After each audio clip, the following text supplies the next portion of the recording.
Hey guys, how's it going? Welcome in here to Rover. Wanted to talk about a couple of things on this Saturday. Just got done watching a great Kentucky and Tennessee basketball game. Really like Admiral Schofield. Really like Grant Williams, Levante Turner with a huge three-pointer. So Tennessee, if they take care of business, if they beat Auburn, they're going to be a number one seed, and they'll be out west with Gonzaga as a 2 seed. But anyway, I want to talk about the New York Giants today. Another rumor came out, and with Dave Gettleman, you can't take anything at face value, or you can't take any rumors into account because he said he wouldn't trade Odell Beckham, and then he went out and he traded him. But the thing that is so exciting about what the Giants are doing right here is that the Giants are going to be passing on Dwayne Haskins, and I support that 1,000%. I don't want any part of Dwayne Haskins from his social media saying, "Don't let me get back to the crib," being the Giants. Dwayne Haskins is very confident on social media, and I don't want any part of Haskins. He's too big as a quarterback. He's too loud. He's too rah-rah as a quarterback, and I don't really want the quarterback to be rah-rah necessarily. There's very few exceptions of rah-rah guys that are consistently good every year. Cam Newton, Baker Mayfield. But the New York Giants, Kyler Murray is a quarterback that is very quiet. He's more my type of leader. If I had to pick a leader, it would be Kyler Murray. Daniel Jones is also a guy that I think could lead really well. Now, Daniel Jones doesn't have the delivery of Kyler Murray. He also doesn't have he just doesn't throw with the same level of talent as Kyler Murray. Too long of a delivery, process is too long, and the arm strength is not there where Kyler Murray has all of that. So, but with Dwayne Haskins, a lot of the new school Giants fans like Dwayne Haskins. They like Odell Beckham. They want to point every problem to number 10, to Eli Manning, and they just want to use that as an excuse. And a lot of these people, they fail to see that the offensive line is terrible. They fail to see that there's no running game whatsoever. And they fail to see that really the offensive line needs to give the quarterback time. It all comes down to the offensive line. And with Eli Manning, everybody's obsessed with replacing him with a quarterback. If the Giants wanted to package picks together to get Kyler Murray is a better quarterback than Baker Mayfield is ever going to be at the NFL level. He's the best quarterback prospect to come out in 10 years. So if the New York Giants wanted to package picks to get Kyler Murray, that would be absolutely spectacular. I mean, Kyler Murray's a 1 in a million athlete.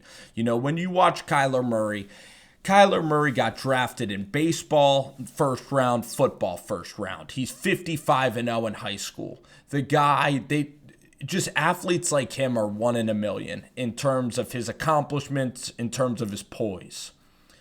Kyler Murray is like Floyd Mayweather, undefeated in high school. Kyler Murray reminds me of a Floyd Mayweather or Tiger Woods. When the moment gets bigger, that dude just puts on a show. Kyler Murray can throw the ball for days. He is better throwing the ball than Drew Brees and Russell Wilson put together. This guy is as prototypical of a pocket passer as you're ever going to see. I've heard somebody at the NFL Network say that the New York Giants are not going to look at Kyler Murray because he's not a prototypical quarterback, being like 6'2 or 6'3. Kyler Murray is everything. He is a prototypical traditional quarterback. He does all his work from the pocket. And under rare circumstances, he'll use speed. But he's a pocket quarterback. He makes throws from the pocket. That's why at his pro day was all him in the pocket. That's what Kyler Murray was doing. So if the Giants wanted to get Murray, he would be an exceptional quarterback. If they wanted to get Daniel Jones in round 2 and have a very smart kid back up Eli Manning, a kid that understands football, a kid that is highly intelligent, I will take Daniel Jones at the second round. But Dwayne Haskins is not my guy. He's never been my guy.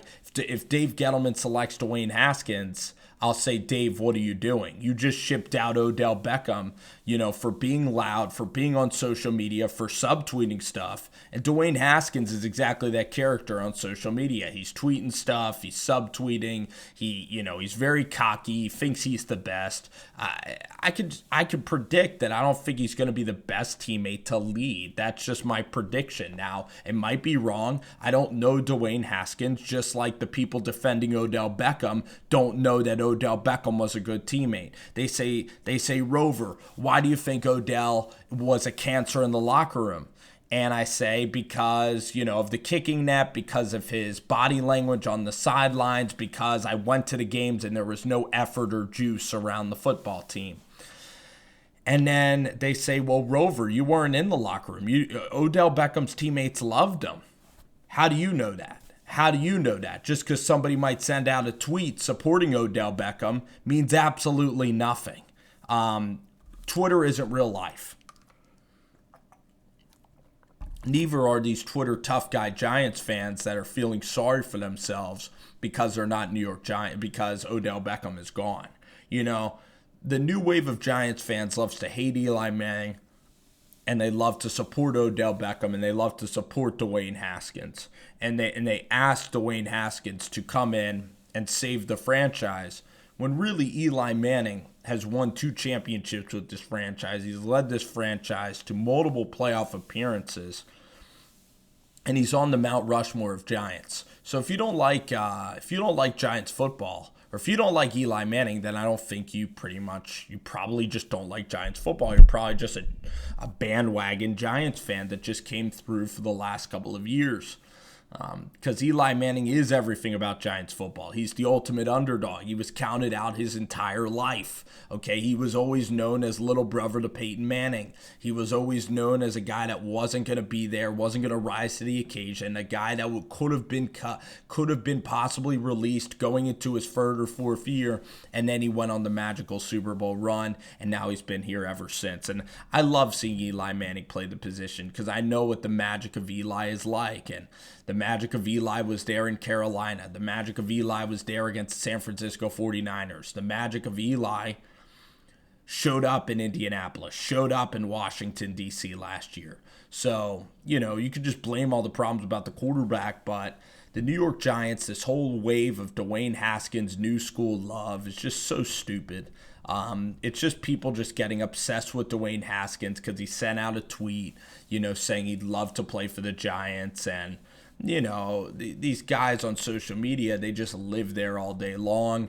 And, Dwayne Haskins is the king of Giants social media. He's the king of the younger generation. I don't need that noise. I don't need these people coming back to the New York Giants. I want them to be headed straight on a train or headed straight on an airplane right to Cleveland, Ohio. And I want them to stay in Cleveland, Ohio until the Browns start to tank. And the Cleveland Browns in about 3 years. I'm sorry, Cleveland fans, but there's a reason John Dorsey is not in Kansas City, and it's because the Cleveland Browns, Freddie Kitchens, and Steve Wilks, these young head coaches, they're not going to be able to contain all the egos in the room, especially offensively. You're allowed to have egos on the defensive side of the ball, at least for like a year. Jacksonville's egos, they worked for a year. Jalen Ramsey, Fournette, Calais Campbell, the egos, Dante Fowler, Ndakwe, but Jacksonville's culture just completely fell apart in year 2 because they didn't have the culture. They didn't have a great culture, and that's why Jacksonville lost. It's not because of a lack of talent. You could put all the problems on Blake Bortles, but that defense wasn't as good either. That Jacksonville team freaking quit, and that team had tons and tons of talent, but literally that culture just absolutely tanked and quit. So look at the Philadelphia Eagles. The Eagles had so much talent. They made the Super Bowl. Why didn't they get back? Because Michael Bennett, this team wasn't as hungry. This team wasn't preparing as well. And because culture, the will to win, just wasn't there. And for the Patriots beat the Chargers. The Patriots had that motivation. They wanted to get back to the Super Bowl and win, and that's why they won. The most talented teams don't always win in the National Football League. There's a reason that a roster like Seattle that is not very talented is making the playoffs over a roster like the Vikings, over a roster like the Packers. Period. End of story. Because culture matters, coaching matters, locker room stuff matters. But anyway, the Cleveland Browns. I'm rooting for the Steelers probably because I was on the Browns bandwagon before all of this shit. You know, before Odell went to the Browns and before all of this. But now it's so crowded. It's like a rock concert there. It's La La Land in Cleveland. Cleveland is haywire city. It's nuts, and that bandwagon is so full. And the New York Giants bandwagon is absolutely where I want to be. I got a nice front row seat, me and Cop Pizzle, right in the front row of the New York Giants bandwagon. There's not a lot of people traveling through the town. The roads are nice and clear. We got a nice comfortable seat on the front end of a very undervalued bandwagon. And it's absolutely beautiful. The Odell fans have all left. The Dwayne Haskins fans are leaving the bus, and it's a beautiful, beautiful sight to be a part of this bandwagon right now, because in 2007, nobody was on that bandwagon. When the Giants played the Patriots and the Patriots went 16-0 and beat us in a very competitive game, there wasn't a lot of people on that bandwagon that were on that wild card journey in 2007. There weren't a lot of people that went to Dallas, Texas that expected the Giants to beat the Dallas Cowboys that year, that expected the Giants to beat T.O., to beat Tony Romo, to beat a 13-3 team in the last game in Irving Stadium, in Texas Stadium. There were not a lot of Giants fans that were there. There were not a lot of Giants fans that packed the bandwagon that were ready to see Eli go in the frigid temperatures with Plexico Burress and lead that win and have Lawrence Tynes kick the most improbable field goal in the history of football after he missed two other field goals, and Tom Coughlin trots him out for a 45-yarder after he missed a 35-yarder, literally couldn't even hit the kicking net. It was pulled so far left. That is Giants football. Giants football is improbable. Giants football is not for everybody. It's for the few. It's for the chosen people. And that's why I'm blessed, really, to be a Giants fan. And actually, that's kind of why I decided to be a Giants fan, because I'm proud, because we don't do things the conventional way. We make our own standard, and we're going to become a rigid, blue-collar, tough New Jersey football team once again, and it's going to be unbelievable. Hackensack, New Jersey. Bill Parcells grew up right near Rutherford, New Jersey, right in the swamps that are right near Giant Stadium, and that's a tough upbringing. That is a blue collar, hard nosed, lunch pail to work. Every cliche in the book. That is what Giants football is all about. It's all about the offensive line. It's all about bruisers. It's not about pretty boys and touchdown celebrations and dancing. That's not what the Giants are about. It's not about Dwayne Haskins saying, don't let me get back to the crib with a couple of emojis. That is not the essence of Giants football. Kyler Murray, Daniel Jones, they're quiet. They're no bullshit. They'll fit into that. But Dwayne Haskins, he just appears too much like a social media guy, too much all about him. And Dwayne Haskins, 1 year of college, way too little bit of sample size. And again, this kid's super, super young, and he's also kind of big, not the most mobile guy in the world. And again, plays in a very easy system. So there's a good chance that he will not be that good of a quarterback at the NFL level. He'll probably be a mediocre one. And if the Giants pick him at number 6, I will be very, very, very, very disappointed in the decision. That does not mean that if the Giants are in the playoffs, I'm going to root against Dwayne Haskins. But it'll definitely be very frustrating. And if Dwayne Haskins starts acting up, I'm going to call it out. I'm going to call out exactly what happens if Dwayne Haskins starts acting up. And here's the other thing. If Dwayne Haskins doesn't win games, I'm going to say, hey, let's go get rid of this guy. Just like you guys are saying with Eli Manning, I'm going to say the exact same thing about Dwayne Haskins. And I don't want Dwayne Haskins at all. And if this report is true, that means that the Giants are valuing culture and locker room, because Dwayne Haskins, he's a big tweeter. He's big into that kind of stuff. He riles up the same type of fan that Odell Beckham brings, which is the young generation that's on social media. We don't need those types of fans here. Period. We don't really want them here, because they're just going to create division. They're just going to hate Eli Manning, and they're just going to be like constant gnats in our head. So we need to be smart, and the New York Giants here are going to get some guys that are very good defensive players. We're going to be a very physical football team. And I like it. It's either Kyler Murray, it's Daniel Jones, or it's nobody. And I'm all for that plan. I'm not for the Haskins plan at all. I worry about Haskins getting outside the pocket. I worry about his leadership skills. I worry if he'll be on social media too much, if he'll be talking too much bulletin board material. I don't want him at all. He would be out of my draft board. I would not even touch him. I wouldn't even go to the Ohio State Pro Day. Move on. Wish Dwayne Haskins the best. He's still a nice kid. But again, this isn't just any position. This is a quarterback for the New York Giants, and he's got to embody the team spirit. And Dwayne Haskins can still be good. I still wish him well in his endeavors with the NFL. I really do. I wish the kid really well. I'm just giving y'all my opinion on Dwayne Haskins and this process. But anyway, New York Giants quarterback situation. Let's talk for a little bit about now, finally, Colin Kaepernick. So the Miami Dolphins have Luke Falk as their quarterback right now, which is hilarious. Luke Falk can't even complete a 15-yard out route without lobbing the football. So is it going to be Drew Lock, or is it going to be Colin Kaepernick? I don't know how much Colin Kaepernick would go for on the open market. He said he wanted to get paid $20 million by the AAF, but by NFL standards, it's actually not that much money for a quarterback. I think it might be worth the risk if you're the Miami Dolphins to bring in Colin Kaepernick. This guy is a guy that can run. He's a dual threat quarterback, and he's going to be a guy that, again, he'll work really well with Kenyon Drake. So Colin Kaepernick, big-armed quarterback. You'll probably win some games there with Colin Kaepernick.